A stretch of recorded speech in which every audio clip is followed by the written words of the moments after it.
귀한 시간 하나님의 은혜가 가득하시길 축복합니다. 이솝 우화에 나오는 이야기입니다. 한 개구리가 하늘을 나는 새를 보고 부러워하고 있었습니다. 그 개구리는 새처럼 하늘을 날면서 넓은 세상을 마음껏 구경하고 싶은 소원이 있었습니다. 그러던 어느 날 그 개구리는 기가 막힌 생각을 하게 되었습니다.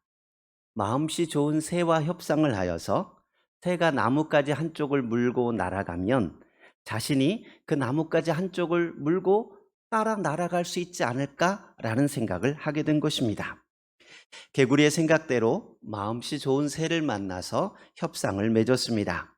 새가 나뭇가지를 물고 날아오르자 자신도 나뭇가지 한쪽을 물고 따라 날아올랐습니다. 평생 바라던 소원이 이루어지는 순간입니다. 개구리는 하늘을 날면서 넓은 세상을 마음껏 구경할 수 있었습니다. 이때 자신의 동료 개구리들이 하늘을 나는 개구리를 보고 부러워서 소리 높여 물었습니다. 야, 굉장하다, 굉장해. 정말 놀라운 아이디어인데 누가 그 멋진 생각을 해냈니? 라고 물었습니다. 그러자 하늘을 나는 개구리는 자신의 훌륭함을 동료들에게 자랑하고 싶어서 견딜 수가 없었습니다. 그리고는 자기가 나뭇가지를 물고 있다는 생각을 까먹고 당연히 내가 아이디어를 냈지 나야 라고 말하는 순간 떨어지고 말았습니다. 미련한 개구리는 자신을 칭찬하자 교만한 마음이 들었습니다. 자신을 드러내고 자랑하려고 하다가 비참한 최후를 맞이하게 되었던 것입니다. 역사 속에서 보면 수많은 사람이 자신을 드러내고 싶은 교만한 마음 때문에 비참한 최후를 맞이하는 것을 볼 수 있습니다. 오늘 본문에 나오는 두로 왕이 대표적인 교만한 사람 중에 한 사람입니다. 그는 2절 보니까 마음이 교만하여 말하기를 나는 신이라 내가 하나님의 자리 곧 바다 가운데 앉아있도다 라고 말하였습니다. 자신을 신이라고 칭하고 하나님의 자리에 앉아있다라고 말하고 있습니다. 두로 왕은 자신을 신이라 칭할 정도로 교만하였던 것입니다. 그가 이처럼 교만할 수 있었던 것은 오늘 본문에 보면 몇 가지 이유를 찾을 수 있습니다. 첫 번째로 그가 이렇게 교만했던 이유는 그가 가진 배경 때문이었습니다. 두로는 시돈에서 약 40km 정도 남쪽에 있고 레바논과 이스라엘 국경에서 약 24km 정도 북쪽에 위치해 있습니다. 두로 뒤편은 높은 등성이에 레바논 산맥이 꺾여서 산악지대가 되고 두로에서 19.2km 정도 남쪽에서는 바다 쪽으로 산등성이가 불쑥 나와 있어서 자연적인 방벽이 되어 있습니다. 두로는 두 부분으로 이루어졌는데 한 부분은 본토에 위치해 있고 나머지 한 부분은 해안선에서 0.8km, 한 800m 정도 떨어진 바위섬에 위치해 있습니다. 전쟁이 일어나면 내륙의 주민들은 바위섬으로 피신하였습니다. 바위섬은 요새화되어 있을 뿐 아니라 두로인들의 탁월한 항해술 때문에 누구도 쉽게 공격할 수 없었습니다. 실제로 북이스라엘을 멸망시켰던 아수르가 BC 722년부터 5년 동안 두로를 포위하고 공격하였지만 해안 도시는 점령했지만 바위섬의 요새는 함락시키지 못하였습니다. 바벨론의 느부갓네살 왕도 BC 587년부터 무려 13년 동안이나 공격하였지만 그도 역시 바위섬 요새는 함락시키지 못하였습니다. 바위라는 뜻을 가진 두로는 이름대로 독특한 지형을 가지고 있어서 다른 나라가 쉽게 정복하지 못했던 것입니다. 이런 바위섬 요새에 거하였기 때문에 두로 왕은 교만하였던 것입니다. 2절 중반에 보면 내가 하나님의 자리 곧 바다 가운데 앉아있다라고 말하였던 것도 아무도 접근할 수 없는 바다 가운데 거하였기 때문에 그렇게 말했던 것입니다. 대부분의 사람은 자신이 다른 사람보다 더 가진 것 때문에 교만하게 됩니다. 물론 아무것도 없어도 교만할 수 있습니다. 그러나 더 가진 것들이 있다면 그것 때문에 교만해지기 쉽다는 것입니다. 좋은 집안이나 능력 있는 부모님 때문에 교만한 마음을 가질 수 있습니다. 잘생긴 외모나 훤칠한 키 때문에 교만한 마음을 갖게 됩니다. 자신이 가지고 있는 외적인 환경과 배경 때문에 교만한 마음을 갖게 된다는 것입니다.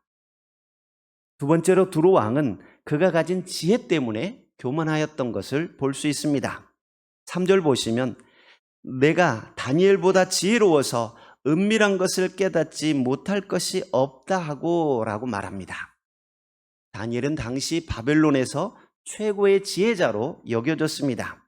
그 지혜가 바벨론뿐만 아니라 온 세계에 알려질 정도였습니다.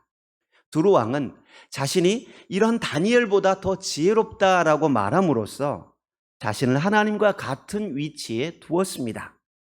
사람들은 자기에게 다른 사람보다 조금만 탁월한 점이 있으면 교만해지기 쉽습니다. 특히 다른 사람보다 더 많은 지혜가 있다는 것은 자랑할 만한 일입니다. 실제로 두로 왕은 4절 보니까 지혜와 총명으로 재물을 얻었고 금과 은을 곳간에 저축하였습니다. 5절 보시면 큰 지혜를 가지고 무역을 하였고 재물을 더하였습니다. 돈을 굴리는 탁월한 지혜가 있었던 것입니다. 여러 나라와 무역을 하면서 많은 이문을 남겼습니다.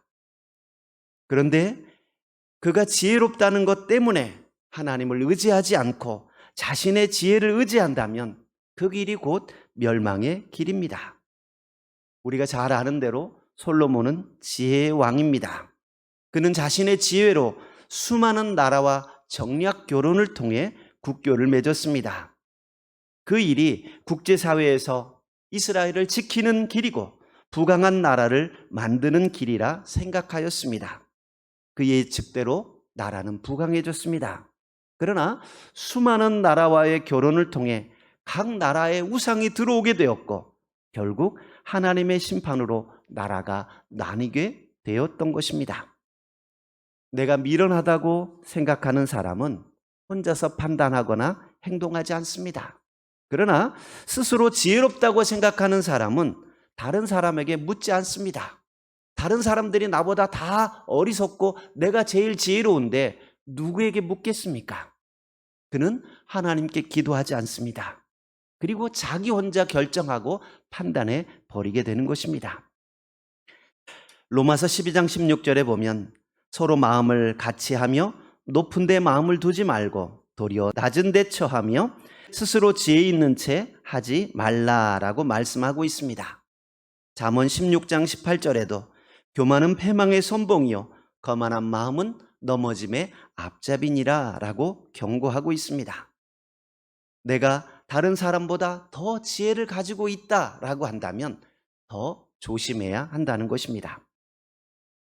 세 번째로 두로 왕은 경제적인 부유함 때문에 교만하게 되었습니다.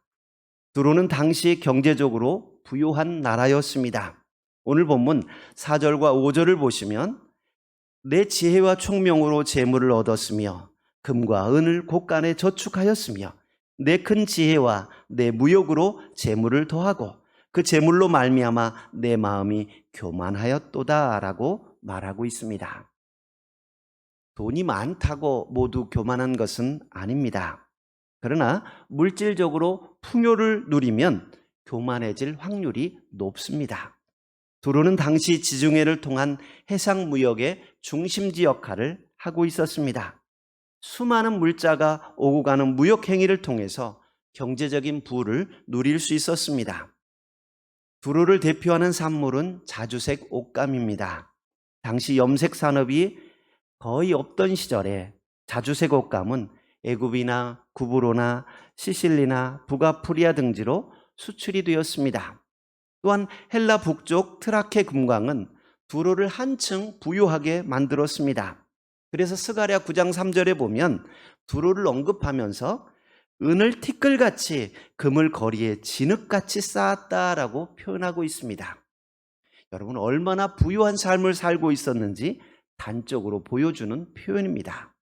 은을 티끌같이 여기고 금을 거리에 진흙같이 쌓았다라고 표현하고 있습니다. 오늘 본문 바로 앞장 27장에 보면 두로를 배에 비유하면서 화려하고 사치스럽고 호화로운 배의 모습을 묘사합니다. 스닐의 잣나무로 판자를 만들고 레바논 백향목으로 돛대를 만들고 바산의 상수리 나무로 노를 만들고 기띔섬 황양목의 상야로 꾸며 갑판을 만들고 애굽의 수놓은 가는 배로 돛을 만들어 깃발을 삼고 엘리사 섬의 청색 자색 배로 차이를 만들었습니다. 전문가들을 불러다가 배를 만들고 군사들을 돈을 주고 데려왔습니다. 화려한 배의 모습과 군사적인 위용을 나타내는 표현들입니다. 그 외에도 에스겔 27장에 보면 두로가 얼마나 무역을 잘했고 이를 통해 물질적인 풍요를 누리고 있었는지 여러 가지 모습으로 표현하고 있습니다. 풍성한 삶을 누리고 부자로 살아가는 것은 축복임에 틀림없습니다. 아브라함도 이삭도 야곱도 거부였습니다. 하나님의 일을 하기 위해서는 물질이 필요합니다. 성막을 지을 때도 성전을 지을 때도 돈이 필요합니다. 교회에서도 예산이 있어야 여러 가지 선교나 구제 사역을 감당할 수 있습니다. 더군다나 우리는 돈의 가치에 따라 움직이는 자본주의 시대를 살아가고 있습니다. 모두에게 돈이 필요하고 돈이 많아야 더 많은 영향력 있는 삶을 살아갈 수 있습니다. 그러나 단순히 물질을 많이 가지고 있다는 것이 축복은 아닙니다. 주님은 부자가 천국에 가기가 어렵다고 말씀하십니다. 마태복음 19장 23절에 보면 예수께서 제자들에게 이르시되 내가 진실로 너희에게 이르노니 부자는 천국에 들어가기가 어려우니라. 다시 너희에게 말하노니 낙타가 바늘기로 들어가는 것이 부자가 하나님의 나라에 들어가는 것보다 쉬우리라 하시니 라고 말씀하십니다. 여러분, 너무 부자가 되려고 애쓰지 마십시오. 주님은 가난한 자가 복이 있다고 말씀하십니다. 물질이 없어서 하나님을 의지하게 되고 기도하게 되어서 하나님의 은혜를 받게 된다면 물질이 없는 것이 저주가 아니라 축복일 수 있습니다. 두로 왕은 각종 보화가 가득하고 은금이 넘쳐나고 재물을 많이 가지고 있음으로 인해서 하나님을 의지하기보다 자기가 가지고 있는 물질을 더 의지하였습니다. 우리가 우리 자신을 위해 부자가 되려고 한다면 물질은 우리를 넘어지게 하는 도구가 됩니다. 그러나 우리가 다른 사람을 섬기기 위해 부자가 된다면 물질은 더 큰 축복의 통로가 될 것입니다. 가난하다고 기죽지 마시고 부자라고 교만하지 마십시오. 우리가 가진 물질로 하나님을 섬기는 기회로 삼으시기 바랍니다. 그것이 더 큰 복을 받을 수 있는 축복의 지름길입니다. 하나님께서는 마음이 교만하여 나는 신이다 라고 말하고 내가 하나님의 자리 곧 바다 가운데 앉아있다 라고 말하는 두로 왕에게 심판의 말씀을 예언하게 하십니다. 7절과 8절 말씀 우리 같이 한번 읽겠습니다. 오늘 본문 7절 8절입니다. 그런즉 내가 이방인 곧 여러 나라의 강포한 자를 거느리고 와서 너를 치리니 그들이 칼을 빼어 내 지혜의 아름다운 것을 치며 내 영화를 더럽히며 또 너를 구덩이에 빠뜨려서 너를 바다 가운데에서 죽임을 당한 자의 죽임같이 바다 가운데서 죽게 할지라. 아멘. 두로 왕은 자신이 가지고 있는 천혜의 요새를 믿고 교만하였는데 하나님께서는 아무도 공격하지 못한다고 교만하게 생각하고 있던 두로 왕의 교만을 여지없이 깨뜨리셨습니다. 두로는 아수르도 바벨론도 완전히 정복하지 못하였지만 나중에 헬라 제국을 이룩한 알렉산더 대제가 바위섬 두로를 완전히 정복해 버렸습니다. 두로는 조금 전에 말씀드린 것처럼 해안으로부터 800m 정도 떨어진 섬이었습니다. 그런데 알렉산더 대제가 어떻게 그 섬을 공격했냐면 병사들을 시켜서 방파제를 만들어 버렸습니다. 800m까지 흙을 쌓아가지고 도로를 만들어 버리고 말을 타고 가서 진격해서 그들을 정복하고 말았던 것입니다. 두로는 BC 332년 완전히 함락되었습니다. 자신들이 믿고 있던 환경과 배경이 무너지는 순간이었습니다. 여러분, 우리가 믿고 있던 우리의 환경들, 지혜나 물질은 한순간에 사라질 수 있는 것들입니다. 이것들을 믿고 교만하지 마십시오. 에스겔 27장에 보면 그렇게 화려하고 튼튼하게 만들어진 두로의 배지만 하나님께서 동풍을 허락하시니까 힘없이 침몰하고 말았습니다. 우리가 교만하게 여기는 모든 것들도 한순간에 사라질 수 있는 것임을 기억하시기 바랍니다. 하나님께서는 교만하여 신이라 떠들어대는 두로 왕에게 너는 신이 아니요 사람이다 라고 말씀하십니다. 2절 하반절에 보면 이렇게 말합니다. 내 마음이 하나님의 마음 같은 채 할지라도 너는 사람이요 신이 아니거늘 이라고 말합니다. 그리고 9절에 보면 내가 너를 죽이는 자 앞에서도 내가 하나님이라고 말하겠느냐? 너를 치는 자들 앞에서 사람일 뿐이요 신이 아니라 라고 말씀하십니다. 하나님께서는 두로 왕에게 계속해서 너는 신이 아니라 사람이다 라고 말씀하십니다. 사람이라는 말은 두 가지 의미를 가지고 있습니다. 첫 번째는 유한하다라는 의미입니다. 인간은 영원히 살지 못합니다. 신은 죽지 않지만 인간은 언젠가 죽음을 맞이합니다. 가지고 있던 재물도 누리고 있던 모든 것들을 내려놓아야 할 때가 있다는 말입니다. 사람이 교만한 것은 죽지 않고 영원히 살 것으로 착각하기 때문입니다. 내가 가진 권세가 영원할 것으로 착각합니다. 그러니까 갑질을 하고 교만하게 행동을 하는 것입니다.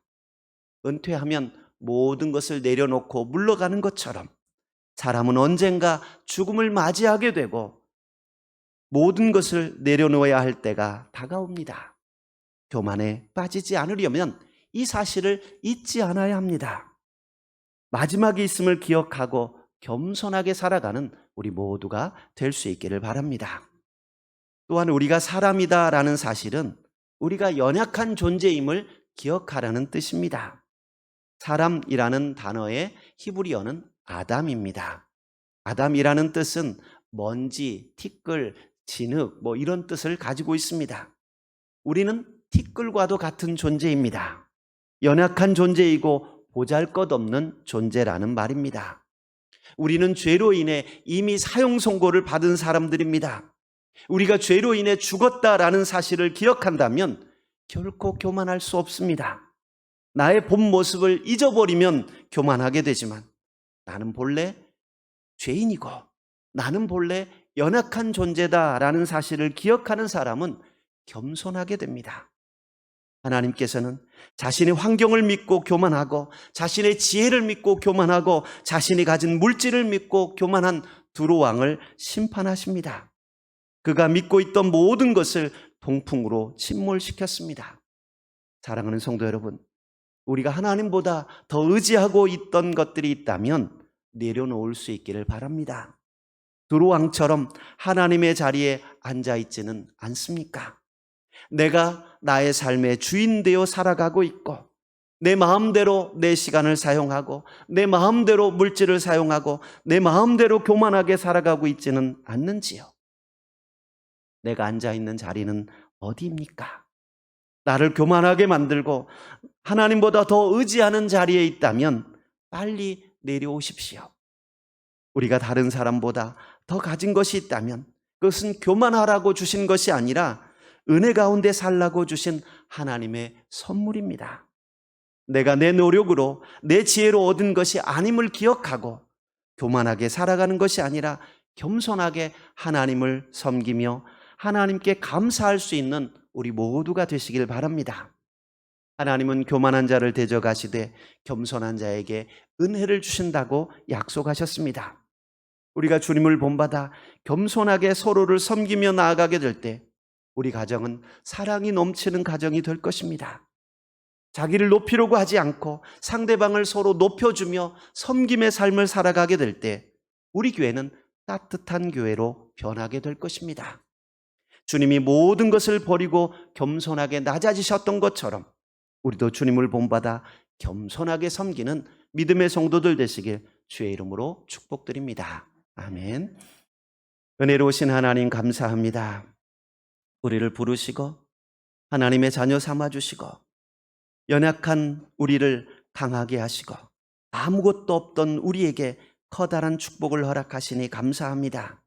우리가 누리는 모든 것들이 하나님의 은혜임을 기억하며 겸손하게 하시고 하나님을 끝까지 잘 섬기는 믿음의 성도들 되게 하여 주옵소서. 오늘도 하나님을 의지하며 하나님께만 영광 돌리기로 결단하는 믿음의 성도들 위해 하나님의 은총을 덧입혀 주옵소서. 예수님 이름으로 기도하옵나이다. 아멘.